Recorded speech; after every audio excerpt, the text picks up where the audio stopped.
A lot of people may think they know me, but very few people know who I am.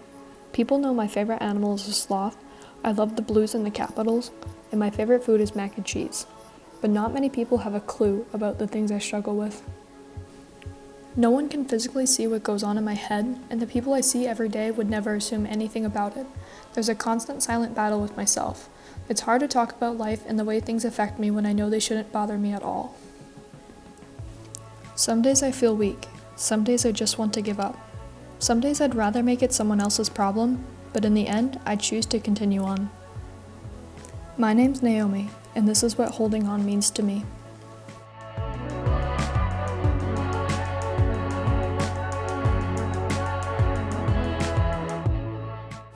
My brain works systematically. I like to follow patterns and routines. There's a little voice in my head talking to me throughout the day, whether it be to remind myself of exactly how I act or to degrade me without question. That being said, my days are pretty similar. I know what to expect and when to expect it. There's something on your glasses. Looking in from the outside, I'm just another average person. Or at least that's what I'd like to tell myself. Dry brush first. With over 7 billion people in this world, I never thought I would be my own worst enemy. It's funny how life works. Sometimes I have to fight myself just to make it through the day. Top front. Top under. Top behind. Bottom front. Bottom under. Bottom behind. Front again. Front again. And in the middle. It drives me crazy how much power these mental illnesses have over me. It would be nice to brush my teeth without my brain constantly telling me there's only one specific way it can be done. Your hair's uneven. Your glasses aren't lined up.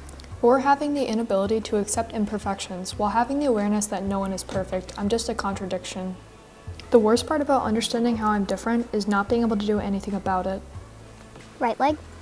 Left leg. Pull. Zipper. Button. Buckle. Especially with relationships. Right arm. Left arm. Over the head. I've struggled with them the most. Right sock. Left sock. Right shoe. Left shoe. I am incapable of being vulnerable and building substantial relationships. Ever since I was little, I've struggled to make friendships on my own. I'm a great friend, I just don't know how to balance relationships. I have a hard time connecting with others. Right eye. More often than not, I'm left feeling lonely in the presence of others. Left eye. Blink, blink, blink, blink. I've never understood why this is. Left arm. Right arm. I can be in a room full of 100 people and still feel alone. On the average day, the classes I'm in look like this. Students are working hard, getting things done, and working towards a degree. But if I'm having a bad day, the same classroom you just saw will feel like this. In no way would the class actually look like this, but my mind makes me feel like I'm drowning. Like I'm the center of attention. Like everyone hates me and all I need to do is get away. It's hard to explain why I feel like this when the classroom is perfectly content and there's not actually anything going on. The same thing happens when the class attention is actually directed to me. This is what happens when I write on the board. Exactly. Literally nothing. This is what I think is happening when I write on the board. What is she wearing? Look at her hair. You stink. Do you even know what you're doing? You're a failure. I've never seen worse handwriting. No one loves you. You're all alone. You're a freak. Why are you here? Go away. No one believes in you. What does that even say? Give up. Are you even thinking right now? Could you write any smaller? She's so dumb. I go back to my apartment and nothing feels right, so what do? I move around all the furniture until I can't recognize the room anymore. It's an easy way to allow myself to reset. I feel better, like I have gotten something accomplished. I like to move stuff around often to keep myself on my toes and to keep me feeling calm.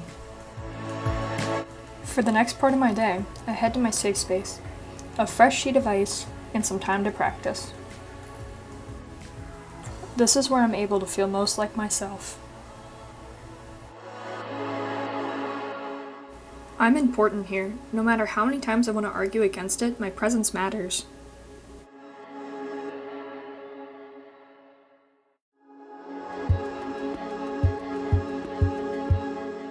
Sometimes I think I'm just another goalie, but to my team, I'm their goalie. No one else gets to say that.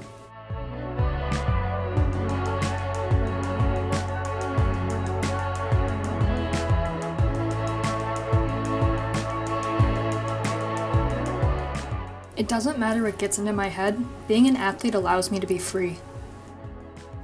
Stick, glove, outside of the pad, right post, set. It's important to me that I put my all into what I do, especially when I think about my teammates I never get to play with again. I've learned a lot since I was hospitalized in 2017. Suicide is never the answer. In the end, I need to be here. If I can continue on and push through, I can inspire someone else to stay too. Not every day is a good day, but it's okay to not be okay. It's just not okay to not do anything about it. It's time we do something about it.